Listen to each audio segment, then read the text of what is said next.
That's why Wukong is such a great pairing, because like, oh, you're going to build armor boots? Well, now Annie's having free reign. But if you don't build MR, then your Wukong's going to do a ton of damage. So I don't love Maokai. I understand why they're doing it. Okay. It's a good team fight control. They don't really have an engage, and so Maokai kind of acts as a pseudo-engage. And the Zehen's going to be that follow-up.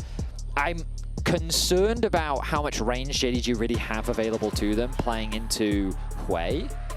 I feel like Chovy's got like all the space in the world with a comp like this. And I think as long as Duro doesn't overcommit, they're chilling. They are mega. And if they go Sivir, oh, Sivir I think is so good. The spell shield to mitigate. Okay, they're going Jhin. All right, I mean, that's also fine. I mean, it's the same idea, right? You just stand a mile away and you curtain call and the rest of the team goes in and you're like, cool, excellent. I was thinking about it actually, like Sivir's actually relatively short range, all things considered. Whereas Jhin, you're completely right. The ulti gives you so much space. And now like, Jhin, on paper, this comp seems a bit like it wants to do two different things, because you've got Ambessa and Nocturne that want to dive forward, and you've got Chovy on Hui and Ruler on Jhin that want to play back. But what they'll do is they'll leverage their poke first, and the moment that enough poke has been done and you overstep, then they go, right? And it's about that patient play that, truthfully, many teams in the world just can't execute. I think patience in League of Legends is a really hard thing to navigate. Knowing the right time to force the engage is a very hard skill, but GENG have mastered it. They are masters of that patient play. And we saw it in game one, right? Same idea, Caitlyn TF, you chip away at them, chip away, and then someone oversteps, you immediately go and you win the team fight. So same idea here from GENG. It's a similarity between myself and GENG. We have a lot of experience with patience. Is that because you were a former doctor? Yes. I see. Okay, yeah, very clever. Anyway, for JDG, the question is, can you come back? First two games of this series have been incredibly one-sided. They were able to get a bit of a lead in game one, but after that really haven't had fights that came out too far in their favor. And GENG, they're at the precipice of setting a new record, Medic. GENG are, We've done the math. We have. Hit us with the math, Medic. Oh, you want me to tell them the math? Yeah, I mean, you did the math. I would just give you numbers. Fastest ever best of 5 internationally was G2 versus Team Liquid, MSI. We remember finals. that one fondly. 2019. We had to say it. We had to say the year. it. G2 Sorry, 2019. guys, we had to get it in there. Fastest ever best of 5. This series, if this game ends in 23 minutes and 7 seconds or less, becomes the fastest ever international best of 5. So 23 minutes and 7 seconds is the time that you're looking for GENG to break that fastest international 5 Importantly, GENG record. would have to win this game for that record to be set. They absolutely would have to do that. If JDG win it in like 22-15, not the fastest international best of 5. That is correct. I think it's an important clarification. GENG, I mean, it's just a demonstration of the dominance that they are demonstrating here at this tournament. We were talking about it a little bit in the break. It's one of those things where GENG are making JDG look poor. They are. But they're not. JDG's not a bad team. Yeah, they're not a bad team at all. You don't get second in the LPL being a bad team. Okay, that's not what happens. And I know the Lion fans are like, we could beat this JDG. And I don't think this is an accurate representation of how good JDG really is, because GENG just have this effect where they just make good teams look very bad simply because of how dominant they truly are. JDG looking to get their first win on the board. They already have a very small goal lead. Gala and Vampire off to a fantastic start in the 2v2 lane, simply because, I mean, Alistair is having a miserable time. Alistair is not going to be having fun in this lane. It's also Jhin. You get 4 auto attacks to try and trade back. It's like, we're probably going to lose that into an ebb and flow. Tidecaller's blessing on Gala, who can use that Gatling gun to reduce your armor. Yeah, not the easiest early doors for the Cow and the Artist in the bot lane, but GENG should be okay just surviving a little bit of that early pressure. Does look like it's going to be a plate over to Gala and Vampire, though, on the right of your screens. Honku did get the push in mid as well, forced Chovy down, and has had to come back with a Sapphire Crystal here on the way. Yeah, I mean, for me, the biggest thing I'm concerned about for JDG's draft is largely this Maokai. I don't think they have easy access to the backline. I know that they were a little bit limited in terms of jungle options. I do think they should have prioritized getting that Wukong before, but also just double AP mid jungle makes Merc Treads have a ton of value. And how are they going to close that gap? How are they going to successfully get on top of these backline carries, as GENG have demonstrated their ability to play at range so many times before? Now, Canyon hovering around mid lane. He's threatening a gank. Honku oversteps. Honku has used that teleport already, but is able just to walk away from the devastating fire out of Chovy. Takes a bit of damage, but nothing too major. Sidestep, connects the stun, shield comes through. Kind of what we're expecting from these trades. Annie has options, but overall it's just a pretty stock standard, slow early phase. Duro, bubble doesn't connect. Could have been a nice chunk of damage from JDG's bot lane 2 versus 2. Not going to find much off the back of that though. TP's committed now from the majority of the solo laners. Only Keen with his left. As Ginger back on his top to bot side clear. So kind of what we've come to expect from this series, a relatively slow and quiet start. As everyone is enjoying the calm, quiet sounds of Summer's Rift.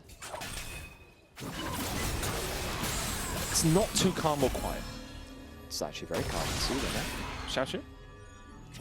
Just because champions are fighting to the death in their respective lanes doesn't mean that it can't be calm and soothing. I guess the important clarification is it's not to the death. If it was to the death, then we'd see a little bit more death. They absolutely die. Just because they resurrect doesn't mean that they forego the... Right now, no one is doing that, Vetti. They are just fighting. But they can be fighting to death. They might not be succeeding. Oh, true, I guess. It's you that's the master of pedantry here. Are we not getting into the technically correct verbiage?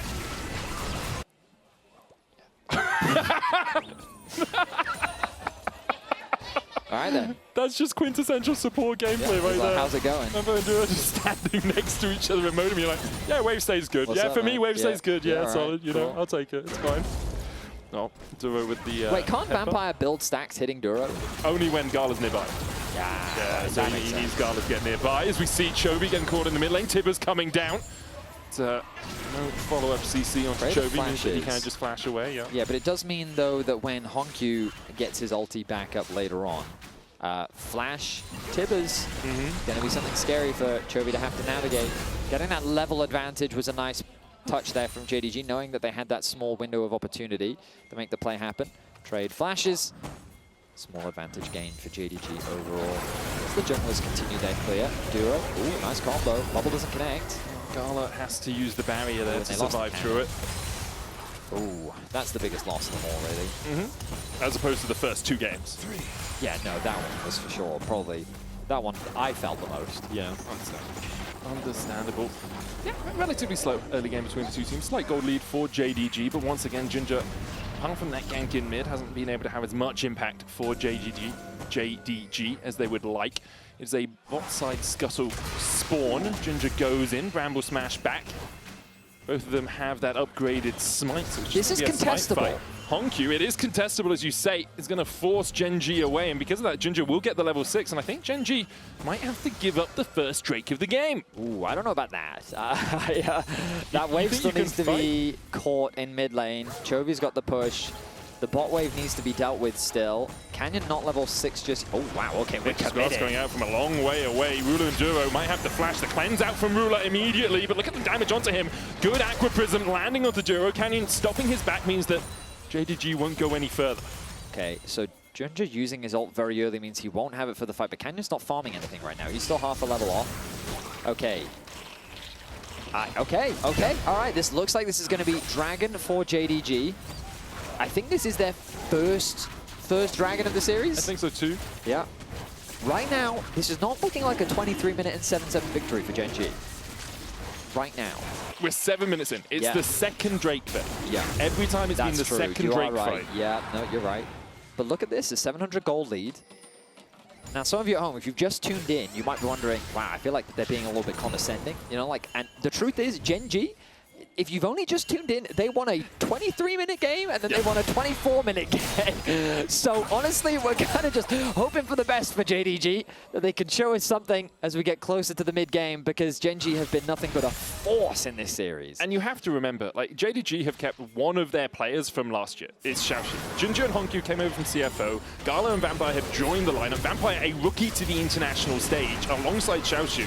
So for them to even be able to butt heads against GENG, even to be able to get second place in the LPL, incredibly impressive. Tabi has led them really well as the Grim Deliverance coming down with Paranoia there for the chase. Cultivation of War, that passive on Xiaoxu will bring him back to life. GENG, though, still looking to take him down. The curtains open on Honkyu, and they close immediately as Chovy secures the kill. Meanwhile, on the top side, Xiaoxu's got a fall as well. And GENG roaring to life in game 3. And just like that, the gold swings. GENG find plays across the rift. They make magic happen in mid lane. They find a nice gank in top. Junja was too far away to help his top laner out.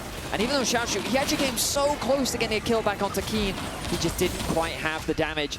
Junja, though, I think he was... Nah, he's not going to be able to hand this over. The TP will come through. Junja, they'll get a kill on bot. It's going to go down. Vampire takes the kill, though. Not really what you want. Gala has to use the barrier. Yeah, he had to there. The tower, I think, had stacked too many times and was threatening the kill.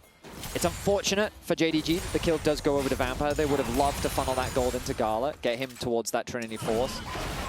Either way, Rula does have flash, uses it away from the activism. Gala Valkyrieing forward, flashing himself as well. And with the phosphorus bomb and the Gatling gun, Gala rattles through Rula. Okay, nicely done there by the bot lane of JDG. Really coming to life here in game 3. Rula expecting the bot lane to have gone back to base, ends up getting punished. He thinks that he's safe because he has his flash, but he ends up paying for it. Vampire, he's fine. He's not going to be interrupted by Duro. But a nice advantage gained. And JDG definitely swinging back here in game 3. Yeah, 1,000 gold lead now for JDG. 800 of that sitting on Garland, one of the most experienced players on the roster. That NSI title back on RNG. Picked up a couple of them, actually, in consecutive years. And him against Rula is one of those matchups that we've actually seen quite a lot over the years. Rula does have the advantage of it. When he was playing on JDG, it was Gala sitting on LNG. And JDG at those times in 2023 were the dominant team, not only in the region, but in the world.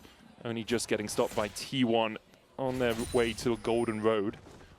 And JDG have gone through so many iterations of their coaching staff and their roster to finally land a roster that was, I think, a little bit surprising to many for it to find success this quickly.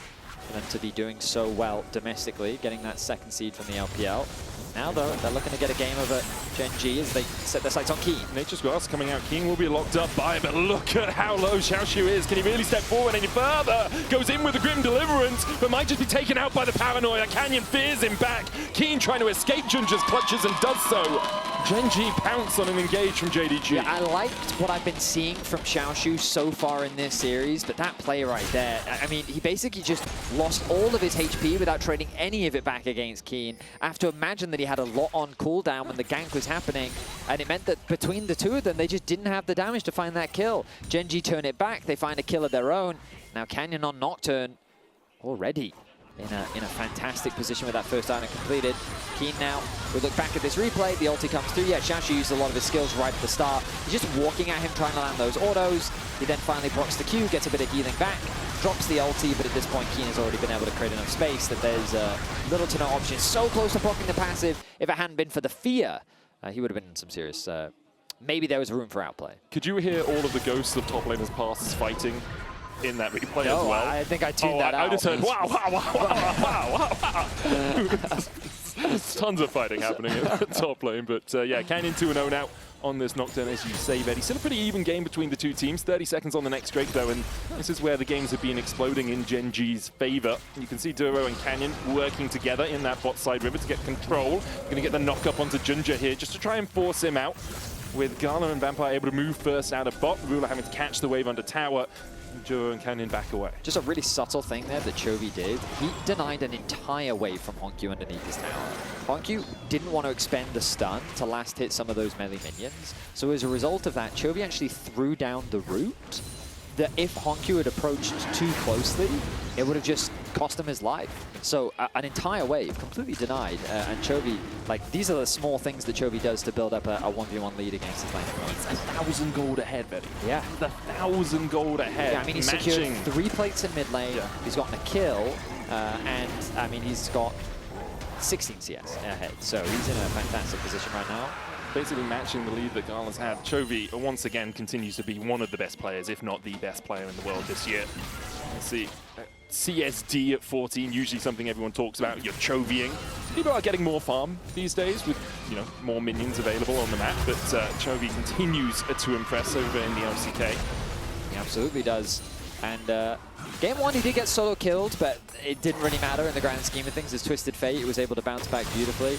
And so far in this series, I would say he's been very clean, doing what he often does, just dominating his lane opponent.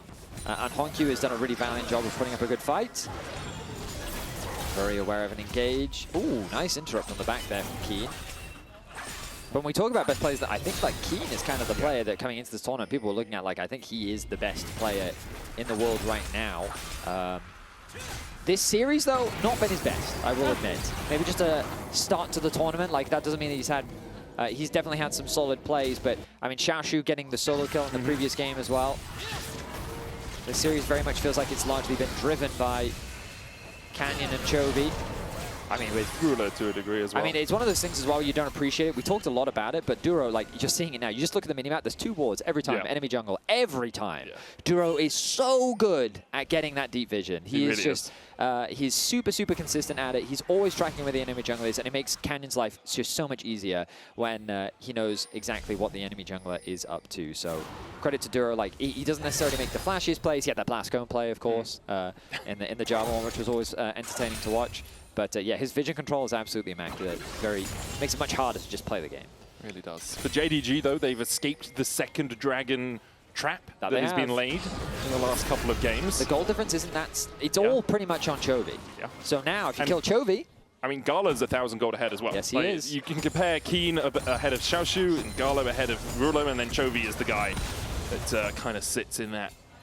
But when we look at the Coinbase gold round, you can see that that is where the gold lead is for JDG right now, and that is the player that we're watching. This bot lane can step up and potentially make magic happen. Remember, 2307 is the number for GENG if they want to break that record. I feel like we've walked away from that. We may have, but again, GENG, you never know. Yeah, I mean, if they manage to win the game I'm going to be honest with you, Medic, when 1647 happened, the game state was not in a position, and I thought 1647 was going to happen. That's very true. That is very true. JDG looking up towards the top side. The Rift Tower held out a lot with that 1647. Here, looks like JDG are going to be able to secure it. All the neutrals, apart from the grubs, going over to them. While this is happening, Honkyu is getting forced away from the bot lane tower. Gold being given over to Chovy once again, alongside Canyon. It's going to be almost a 2K lead for Chovy when this is complete. That is a juicy bit of gold that has just been injected. TP committed top side. It feels like JDG want to make the cross map.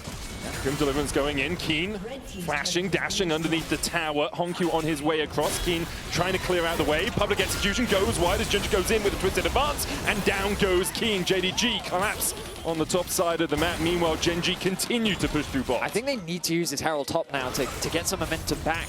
They're getting a ton of plays in the bottom lane. Bubble. Great bubble out of Vampire. Uses the heal for the extra movement speed, but can't really follow up any further on it. I really want to see this bot tower, though. Like, I feel... Oh, my God, they're just going to get it. Like, look at the gold that's being injected into this duo right now. Chovy, how much is he going to pick up? Well, okay, 85. But collectively, across the tower, they got a lot. He's got a 2.1k gold lead. Does he have enough to just finish an item? Let's see, he's got a Codex. He goes back. And yes, he does. Horizon Focus just going to be finished. Okay, so he's a full item up over his lane opponent. We'll look back at this top lane dive. A little to break down here, really. They force the flash out early. He's got very few options. Keen can't do much to outplay this, really. And I think that GENG do the correct call. They just continue pushing. There's no one that can answer them, really. And so another tower secured. That mid tower is getting very low. Chovy going to last hit it. Another tower secured. I mean, Chovy is just so wealthy right now.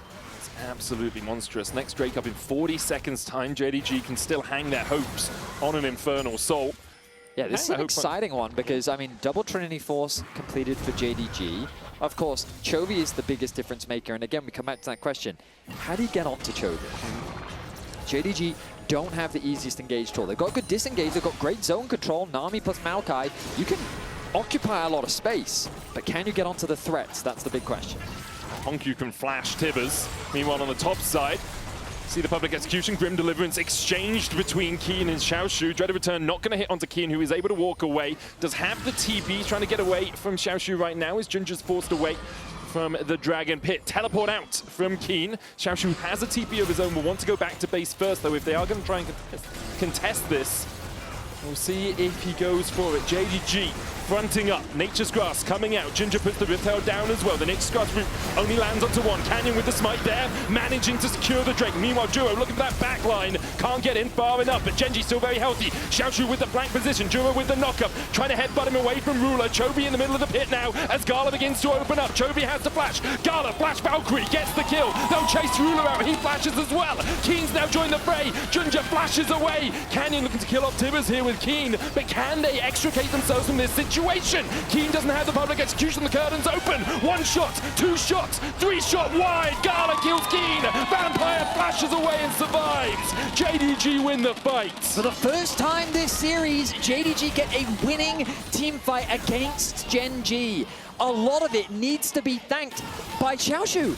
By forcing Keen back to base that early on, by getting him to TP, it made it so much harder for him to get involved in the fight. That meant that JDG had the numbers advantage coming into this Dragon fight, and Gala did exactly what he needed to do. He set his sights on Chovy, he looked to remove him from the fight, and he succeeded beautifully. So the ultimate comes out early from the Maokai.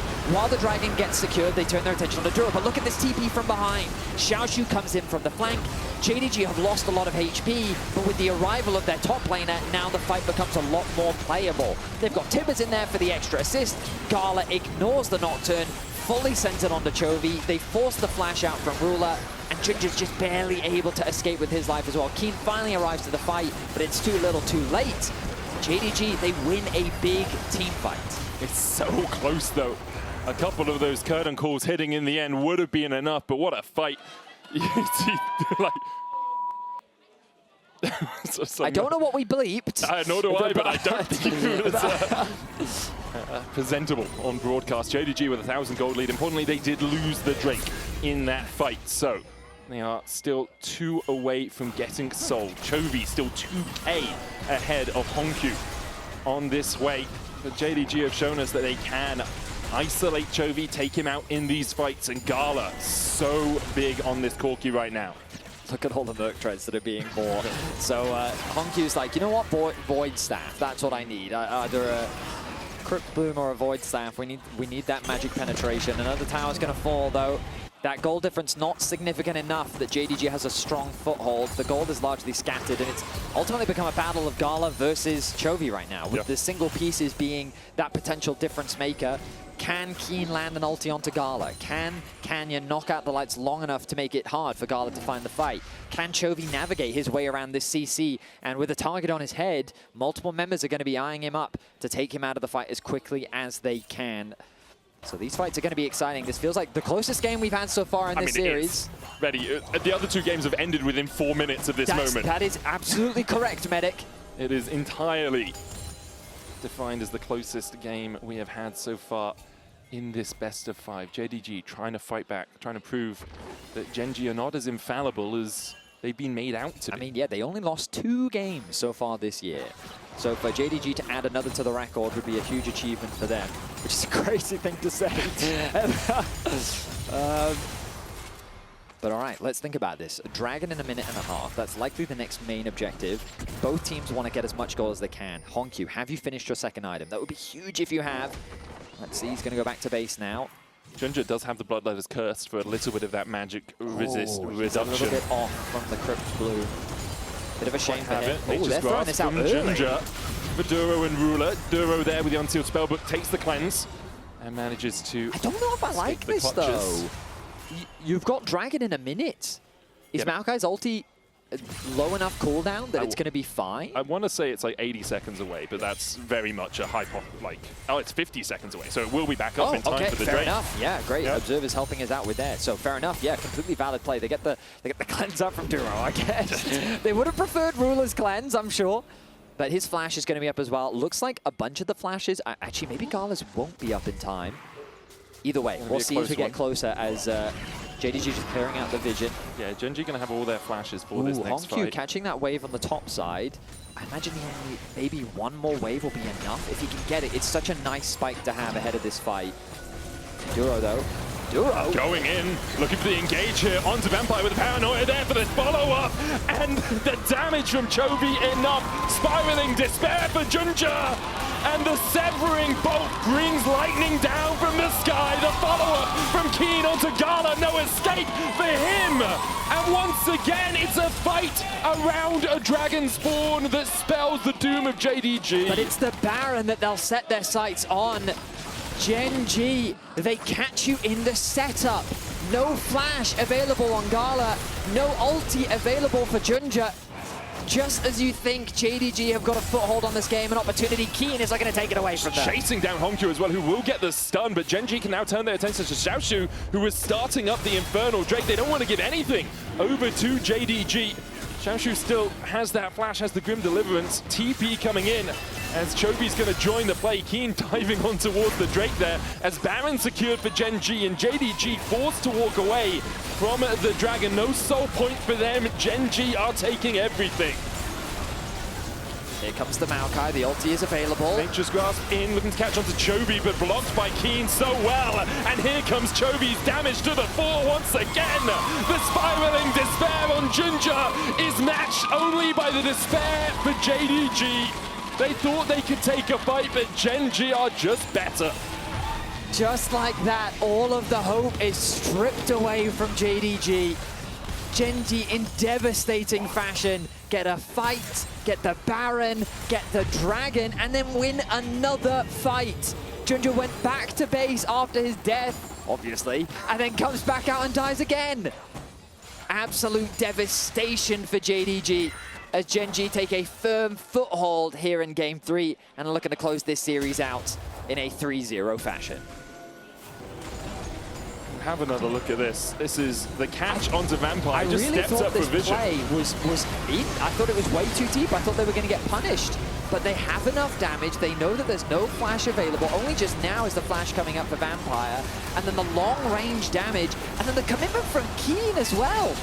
Beautifully done. Great awareness of how much damage output you have.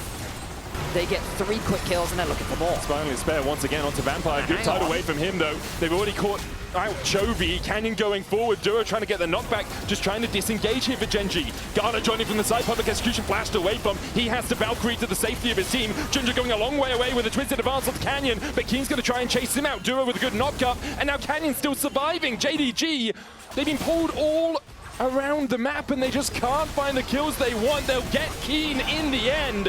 But they really wanted more out of that play. They absolutely did. JDG, hey, at the very least, you find 2 kills. Yeah, one of those onto Chovy. You'll take what you can get at this point in the game as Rula looks to get something for himself. That tower, it should end up falling, I think, thanks to the Baron buff. Has he overstayed his welcome, though? He has the cleanse. Yeah, he's going to be able to move speed his way to safety. Okay, so JDG still got some fight left in them, looking for what plays they can get. Man, Ginger is so squishy. Plated Seal Caps and a Negatron Cloak, that is not enough. He's got some health from the Bloodletter's Curse and from the Leandries, but with the curtains opening, Ruler finds his mark twice, and the 4th is enough to get the kill. 4th shot from Ruler, and the 3rd death for Ginger here on the tree. I mean, the only good news for JDG is there's nothing that GENG can get off the back of it. There's no objectives left for them to play for. Chovy, he's just a little overextended on the top side. He does have his team on the top half of the map, so he's feeling relatively safe. Ends up being a trade 1-for-1, but I think that JDG are happy with that trade, and then with the arrival of the Corki, it's looking pretty good, but they get the flash out from Gala, and when it's a bit of a scrappy exchange, Ruler finally joins the fray. The fight becomes scattered when Xiaoshu commits his ultimate to the fight, but Ginger in a 1 versus 2 forces Canyon back, and then is reliant on Xiaoshu and Hongkyu to come and save the day. They get that kill onto Keen. A shutdown given over to Hongkyu means that he gets a nice injection of gold, but still, I mean, he's basically 2 full item, well, 1 full item behind Chovy. Remember, like a few moments ago, we were talking about how Gala was the lead and Chovy was the lead for GENG. Yeah. Ruler's now ahead in gold, Betty. Gala 3-1-3, has 30 CS lead, but because GENG have been able to take the Baron, open up these towers, take that standing gold off the map, Ruler's now at 3 items, and Gala, he's at 3.5 as well. It's a Serpent's Fang for him to try and get through some of the shielding out of GENG, but it is a struggle now for JDG when even their Fed carries are falling behind. Yeah, absolutely. I mean, that mid lane play from GENG is still just so crazy. They caught JDG completely off guard. They caught us off guard. We're so used to this idea that you play around the dragon, right? Yep. You kind of wait for those timings, you wait for the setup. No, but they attack you in the setup. The amount of time that was available on those flashes was so finite that they had to make that play at just the right time, and they're able to pull it off. Really impressive stuff. They continuously demonstrate why they are the favorites here at first stand. The expectation is nothing short of excellence from this roster, and so far they are displaying it. 47 seconds until the next dragon. JDG had a good foothold over the first 2, but GENG have answered back over the following. This is kind of JDG's last chance, I would say. If they don't get a good fight here, then the game feels done and dusted. I know it may already feel done and dusted, but JDG do have one last opportunity. I mean, you've still got a huge amount of burst, right? If you get a Absolutely. flash tibbers into a Xiaoshu's level 16. Forward, yeah. The TP is kind of early from him. It means that shield will fall off before the dragon really kicks off. Ginger, though, getting a little too close. Stepping forward onto Ginger, as you say. He will be able to walk away for now. Oh, I mean, Ruler playing with nothing but confidence. Look at the move speed he's got. Oh, the severing bot onto Ginger as well. They can't approach, man. This is what my concern was at the start when we talked about draft. How do you get close to this range? Like, Chobi's not even on the same screen as you. Genji will start up the Drake. Again, only third of the game for either team. Ruler looking for the deadly flourishes, can't quite land them. Chobi puts the Gaze of the Abyss into the Tribush to force JDG to take the shorter path around. The Drake already down to 3,000. Nature's Grass coming out. Turn off the lights. The electrician's in the house. And immediately Canyon is just able to take the Drake. Then goes in. Severing Bolt landing as well as Junja's forced to run away from the fight. The spiraling despair on Xiaohu. He can't get close enough. Grim Deliverance only delivers him to his demise. Meanwhile, Genji continue to step forward. Keen with a kill on the bot side. Gala knocked up and taken out. It's a 5-0 ace by Genji. It's simple perfection from Genji. They play beautifully at arm's length. They make it impossible for JDG to close that gap. And off a single fight, they'll look to end the game. Not the fastest best of 5 in history, but it was damn well one-sided. Genji proving they deserve the title of champions-elect here at first stand as they sweep away JDG with a dominant 3-0. Nothing short of impressive. JDG looked like that they were getting off to a great start in this game. And just like that, Genji took it away from them. Impressive stuff. They're going to be a tough team to beat. And JDG, I just hope that we get to see more from them. Yep. Genji have this habit of making teams look much weaker than they are. I think JDG has more to show. I think that they're still going to be tough competition for the other side of the bracket. But Genji have just cemented themselves as the very clear favorites here at the tournament and why they are so feared by so many. I think JDG showed us a lot of stuff in that game 3 and the start of game